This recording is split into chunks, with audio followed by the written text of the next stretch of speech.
सब धरती कागज करूं, लेखन सब बन राय। सात समुद्र की मस करूं, गुरुगुण लिखा न जाए। दोस्तों, मैं तो पेशे से अध्यापक रहा हूं और इस समय रिटायरमेंट चल रहा हूं। फिर भी एक विचार, एक कसक रह जाती है कि एक ज़माना था जो गुरुओं की कदर बहुत हुआ करती थी और इस समय गुरु को लोग टीचर कहते हैं और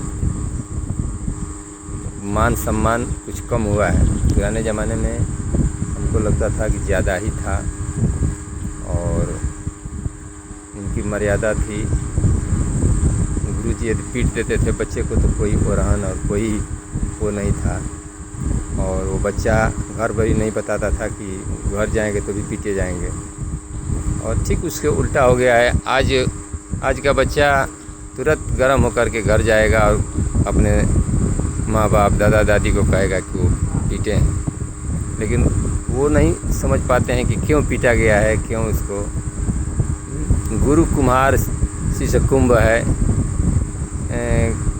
कैसे है उस घड़े को पीट पीट करके गुरु क्या करता है, गोल एकदम सुंदर घड़ा तैयार करता है। तो उसको पीट पीट करके अंदर से हाथ देता है, अंदर सरा करके बाहर से छोड़ देता है और वो घड़ा जब इतना सुंदर तैयार होता है वैसे ही एक शिष्य रूपी जो घड़ा है उस घड़े को जैसे तपाया जाता है, इतना ही नहीं धूप में सुखाया जाता है। तो एक तरह से कबीर साहब की ये वाणी है कि उसको आवे में सुखा करके उसको वो करके पका करके जब उसमें पानी रखा जाता है तो शुद्ध पानी निकलता है, शुद्ध पानी उसमें रखा जाता है, ठंडा जल लोग पीते हैं। इसी तरह से यदि गुरु सचमुच में अपनी गरिमा को बचाता है और शिष्य को बढ़िया से डांट करके और अच्छे मार्ग पर ले आता है तो कोई बुराई नहीं। लेकिन आज के ज़माने में ऐसा नहीं कर सकते हैं, आप डांट भी नहीं सकते हैं। तो मैं ये गुरु की क्या महिमा गाऊं। कहा है कि गुरु बिन हो ही न ज्ञान, ज्ञान की होय बैराग बिन गावहि वेद पुराण।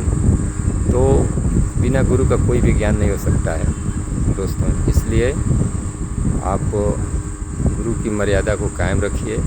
जो गुरु जी लोग सुन रहे हैं वो भी अपनी मर्यादा देखते रहें कि भाई यहाँ पर गुरुओं की महिमा कम हुई है, बड़ी है, इस पर ध्यान दीजिए और अपनी मर्यादा को बचाए रखें। अब तो स्कूल खुल गए, अब इस तपती धूप में गुरुजी जाएंगे स्कूल। बच्चे को डांटना नहीं है, प्रेम प्यार से पढ़ाना है और फिर उसी धूप में जनगणना करना है और तमाम कार्यों को संपादित करना है। तो ये सब चुनौतियां हैं। तो इसके लिए हमारे चैनल को सुनने के लिए धन्यवाद। Thank you.